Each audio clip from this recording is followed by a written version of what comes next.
Bonjour à tous et bienvenue sur ma chaîne. Aujourd'hui, je vous présente la Wiyon Comva 16 de 2021 qui est sortie en novembre 2020.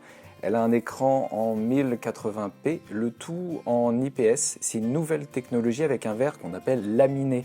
Ça veut dire que l'écran est plus fin et donc quand on écrit, on a moins la sensation d'avoir un décalage entre le stylet et le pointeur. Donc là, on déballe ensemble le colis que j'ai reçu il y a quelques jours. Et donc on peut voir qu'il y a le manuel classique et puis aussi le gant qu'on peut mettre pour mieux glisser sur la tablette. Et ça fait plaisir parce que j'ai des petites mains et pour autant le gant tient bien, il n'est pas trop grand. La plupart du temps, ils sont immenses, les gants qui sont faits avec. Donc on a aussi tous les câbles. C'est-à-dire que jusqu'à présent, Wiyon tablait plutôt sur des câbles en 3 éléments, USB, l'HDMI et encore un autre USB pour l'alimentation. Et là, il vous propose 2 choix, l'USB-C pour ceux qui sont équipés. Et là, on a le socle du stylet. À l'intérieur de ce socle, il y a des pointes de rechange pour le stylet. Et là aussi, ça fait plaisir, on a un vrai chargeur avec une adaptation Europe qui fonctionne vraiment bien. Le stylet, on dirait du Wacom. Faut pas se mentir, c'est une technologie sans batterie, donc le stylet est très léger. Ça n'a rien à voir avec un stylet de chez Apple, réellement. C'est beaucoup plus qualitatif chez Apple, c'est sûr, mais ça fait très bien le job quand même. On dirait du Wacom, c'est vraiment la même chose. Et quand on pense que cette tablette, on a la possibilité de la brancher à peu près tout et n'importe quoi, on peut la brancher par exemple à une Switch, pour pouvoir jouer avec cet écran-là qui agrandit vraiment l'écran de la Switch avec une super bonne qualité d'image. Donc ça devient vraiment un super bon outil. Et là maintenant, le moment le plus agréable de la vidéo, réellement le moment où on enlève ce film-là pour voir cet écran qui est sublime, qui est vraiment très beau. Comme ça paraît pas très objectif, mais vraiment, j'ai trouvé que c'était une bonne surprise, que l'écran est anti-reflet, il sort vraiment très bien.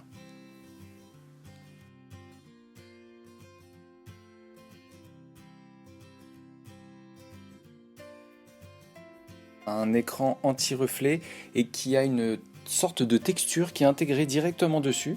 Ça donne la sensation d'avoir presque une feuille de papier. C'est vraiment très bien joué parce qu'on a la sensation de gratter et même au niveau du son, quand on frotte un petit peu avec le stylet, on a vraiment le son d'une feuille de papier et c'est vraiment très agréable. Rien à voir avec ce que j'avais avec la Wacom pour le coup et encore moins avec un iPad, à moins de rajouter un film dessus.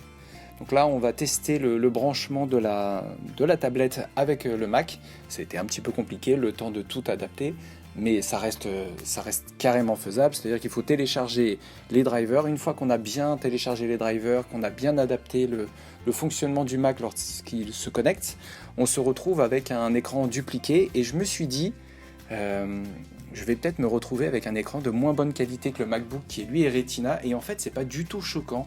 On a vraiment une très bonne définition par rapport à la taille de l'écran. L'écran est de bonne qualité, il est fin, et c'est vrai que là, lorsqu'on dessine dessus, on se rend compte qu'il y a un écart qui est minime entre le stylet et le curseur, en tout cas l'endroit qui dessine sur l'écran. Donc c'est vraiment très bien joué.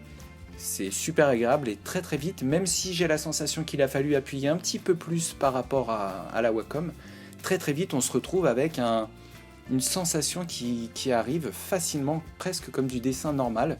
Donc j'ai essayé de faire plusieurs dessins qui venaient comme ça, et très vite on trouve des repères là où c'est beaucoup plus compliqué sur une tablette qui n'a pas d'écran. Donc on a vraiment une très bonne sensation, le stylet réagit et frotte un peu comme sur une feuille.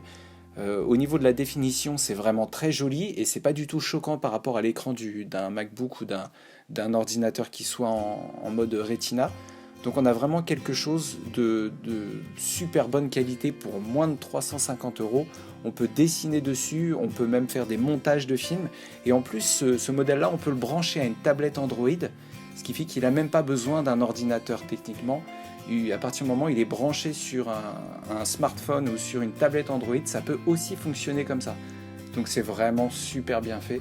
Je vous invite à l'acheter et c'est totalement objectif. Voilà, donc si vous avez aimé cette vidéo, n'hésitez pas à vous abonner, n'hésitez pas à activer la cloche pour recevoir les animations que je vais pouvoir faire maintenant à la suite de la réception de cette tablette. Je vous dis à très bientôt.